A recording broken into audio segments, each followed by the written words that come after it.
ನಮಸ್ಕಾರ ಸ್ನೇಹಿತರೆ, ನಾಳೆ ಸೆಪ್ಟೆಂಬರ್ 7 ಭಾನುವಾರದ ಜೊತೆಗೆ ಶಕ್ತಿಶಾಲಿ ಹುಣ್ಣಿಮೆ ಇದೆ. ಈ ಹುಣ್ಣಿಮೆ ಮುಗಿದ ಮಧ್ಯರಾತ್ರಿಯಿಂದಲೇ ಈ 7 ರಾಶಿಯವರಿಗೆ ಮುಟ್ಟಿದ್ದೆಲ್ಲ ಚಿನ್ನವಾಗುತ್ತೆ. ಹಣ ಯಶಸ್ಸಿನ ಸುರಿಮಳೆಯೇ ಸುರಿಯುತ್ತೆ. ಸೂರ್ಯದೇವರ ಕೃಪಾಶೀರ್ವಾದ ಇವರ ಮೇಲೆ ಇರಲಿದೆ. ಹಾಗಾದ್ರೆ ಆ ಅದೃಷ್ಟವಂತ ರಾಶಿಗಳು ಯಾವುವು, ಅವುಗಳಿಗೆ ಏನೆಲ್ಲ ಲಾಭ ಸಿಗುತ್ತೆ ನೋಡೋಣ. ಅದಕ್ಕಿಂತ ಮೊದಲು ಪ್ರತಿದಿನ ದಿನ ಭವಿಷ್ಯ ತಿಳಿಯಲು ನಮ್ಮ ಚಾನೆಲ್ ಅನ್ನ ಸಬ್ಸ್ಕ್ರೈಬ್ ಮಾಡಿ. ಹಾಗೆ ಬೇಗನೆ ನಮ್ಮ ವಿಡಿಯೋದ ನೋಟಿಫಿಕೇಶನ್ ಪಡೆಯಲು ಬೆಲ್ ಬಟನ್ ಕ್ಲಿಕ್ ಮಾಡಿ ಆಲ್ ಅಂತ ಕ್ಲಿಕ್ ಮಾಡ್ಕೊಳ್ಳಿ. ಇನ್ನು ನಿಮ್ಮ ಜೀವನದ ಸಕಲ ಸಮಸ್ಯೆಗಳಾದಂತಹ ಸತಿಪತಿ ಕಲಹ, ಪ್ರೀತಿಯಲ್ಲಿ ಮೋಸ, ಭೂಮಿ ವಿಚಾರ, ಕೋರ್ಟ್ ಕೇಸ್, ವ್ಯಾಪಾರ, ಹಣಕಾಸಿನ ತೊಂದರೆ, ಸಾಲಪಾದೆ, ಸ್ತ್ರೀಯರ ಗುಪ್ತ ಸಮಸ್ಯೆ, ಹೀಗೆ ಹಲವಾರು ಸಮಸ್ಯೆಗಳಿಗೆ ಶಾಶ್ವತ ಪರಿಹಾರ ಮಾಡಿಕೊಡ್ತಾರೆ. ಡಿಸ್ಪ್ಲೇ ಮೇಲೆ ಕಾಣ್ತಕ್ಕಂಥ ಗುರುಜಿ ನಂಬರ್ಗೆ ಒಮ್ಮೆ ಕರೆ ಮಾಡಿ ನೋಡಿ. ನಾಳೆ ಸೆಪ್ಟೆಂಬರ್ 7 ಜೊತೆಗೆ ಮುಂದಿನ ಶಕ್ತಿಶಾಲಿ ಹುಣ್ಣಿಮೆ ಮುಗಿದ ಮಧ್ಯರಾತ್ರಿಯಿಂದಲೇ ಈ 7 ರಾಶಿಯವರಿಗೆ ಮುಟ್ಟಿದ್ದೆಲ್ಲ ಚಿನ್ನವಾಗಿ ಹಣ ಯಶಸ್ಸಿನ ಸುರಿಮಳೆಯೇ ಸುರಿಯುತ್ತೆ. ಸೂರ್ಯದೇವರ ಕೃಪಾಶೀರ್ವಾದ ಈ ರಾಶಿಯವರಿಗೆ ಇರಲಿದೆ ಅಂತ ಹೇಳಬಹುದು. ಹೀಗಾಗಿ ಈ ರಾಶಿಯವರಿಗೆ ಹಣಕಾಸಿನ ವಿಷಯಗಳಲ್ಲಿ ಸ್ವಲ್ಪ ಗಮನವನ್ನ ಕೊಡಬೇಕು ಅಂತ ಹೇಳಲಾಗ್ತಿದೆ. ವೃತ್ತಿಪರ ಜೀವನದಲ್ಲಿ ಪ್ರಗತಿಗಾಗಿ ಹೊಸ ಅವಕಾಶಗಳು ನಿಮಗೆ ಲಾಭವನ್ನ ತಂದುಕೊಡುತ್ತೆ. ಹಣವನ್ನ ಉಳಿಸಿ ಕೆಲವು ಜನರು ಮಕ್ಕಳಿಗಾಗಿ ಹಣವನ್ನ ಖರ್ಚು ಮಾಡ್ತಾರೆ. ಕಚೇರಿಯಲ್ಲಿ ನಿಮ್ಮ ಕೆಲಸದ ಮೇಲೆ ಕೇಂದ್ರೀಕರಿಸಿ. ಕಚೇರಿ ರಾಜಕೀಯದಿಂದ ದೂರ ಇರ್ತೀರಾ. ಕೆಲವರು ಹೊಸ ವಾಹನವನ್ನ ಖರೀದಿ ಮಾಡುವ ಯೋಗ ಇದ್ದು ಆಸ್ತಿಯನ್ನ ಮಾರಾಟ ಮಾಡಲು ಅಥವಾ ಖರೀದಿಸಲು ಇದು ಉತ್ತಮ ಸಮಯವಾಗಿದೆ. ಶೈಕ್ಷಣಿಕ ಕೆಲಸದಲ್ಲಿ ಉತ್ತಮ ಯಶಸ್ಸು ಸಿಗ್ತಾ ಹೋಗುತ್ತೆ. ನಿಮ್ಮ ಪ್ರೀತಿಯ ಜೀವನಕ್ಕೆ ವಿಶೇಷ ವ್ಯಕ್ತಿಯ ಆಗಮನವಾಗುತ್ತೆ. ಆದರೆ ಸಂಬಂಧವನ್ನ ಪ್ರಾರಂಭಿಸುವ ಮೊದಲು ಒಬ್ಬರನ್ನೊಬ್ಬರು ಚೆನ್ನಾಗಿ ತಿಳಿದುಕೊಳ್ಳಲು ಮತ್ತು ಅರ್ಥ ಮಾಡಿಕೊಳ್ಳಲು ನೀವು ಪ್ರಯತ್ನವನ್ನ ಮಾಡಬೇಕಾಗತ್ತೆ. ನಿಮ್ಗೆ ಈ ಸಮಯ ಬಹಳ ಶುಭವಾಗಿದ್ದು ವೃತ್ತಿ ಜೀವನದಲ್ಲಿ ಹೊಸ ಸಾಧನೆಗಳನ್ನ ಸಾಧಿಸಿ ಸಾಲದಿಂದ ಮುಕ್ತರಾಗ್ತೀರಾ. ಸಂಬಂಧಿಕರೊಂದಿಗೆ ಕೌಟುಂಬಿಕ ಕಾರ್ಯಕ್ರಮಗಳಲ್ಲಿ ಪಾಲ್ಗೊಳ್ತೀರಾ.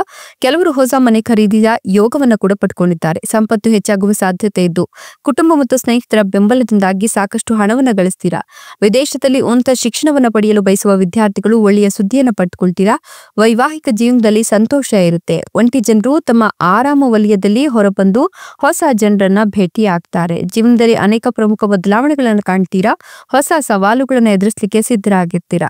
ನಿಮ್ಮ ಖರ್ಚುಗಳನ್ನ ನಿಯಂತ್ರಣದಲ್ಲಿ ಇಟ್ಕೊಳ್ಬೇಕಾಗುತ್ತೆ. ಹಣವನ್ನ ಬುದ್ಧಿವಂತಿಕೆಯಿಂದ ನಿರ್ವಹಿಸ್ತೀರಾ. ಹಣ ಉಳಿಸಿ ವೃತ್ತಿ ಜೀವನದಲ್ಲಿ ಅನೇಕ ಸಾಧನೆಗಳನ್ನ ಸಾಧಿಸಲಿಕ್ಕೆ ಈ ಸಂದರ್ಭ ಸಾಧ್ಯವಾಗುತ್ತೆ ಅಂತ ಹೇಳಬಹುದು.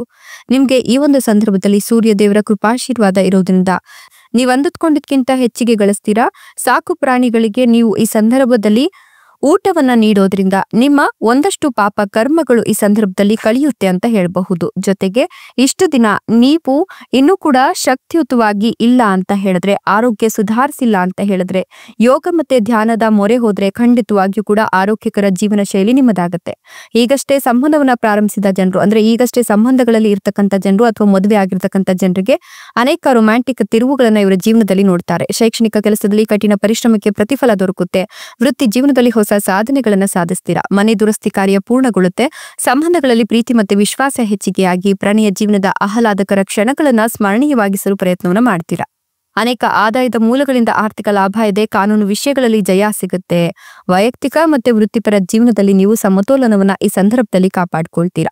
ಇಷ್ಟೆಲ್ಲ ಲಾಭ ಮತ್ತು ಅದೃಷ್ಟವನ್ನ ಪಡಿತಿರ್ತಕ್ಕಂಥ ಅದೃಷ್ಟವಂತ ರಾಶಿಗಳು ಯಾವುವು ಅಂತ ನೋಡೋದಾದ್ರೆ, ಧನು ರಾಶಿ, ತುಲಾ ರಾಶಿ, ವೃಶ್ಚಿಕ ರಾಶಿ, ಕುಂಭ ರಾಶಿ, ಕನ್ಯಾ ರಾಶಿ, ಕಟಕ ರಾಶಿ, ಮೀನ ರಾಶಿ. ಇವುಗಳಲ್ಲಿ ನಿಮ್ಮ ರಾಶಿ ಇದ್ದರೂ ಇಲ್ಲದಿದ್ದರೂ ಭಕ್ತಿಯಿಂದ ಓಂ ನಮೋ ಸೂರ್ಯ ನಾರಾಯಣಾಯ ಅಂತ ಕಮೆಂಟ್ ಮಾಡಿ. ಧನ್ಯವಾದಗಳು.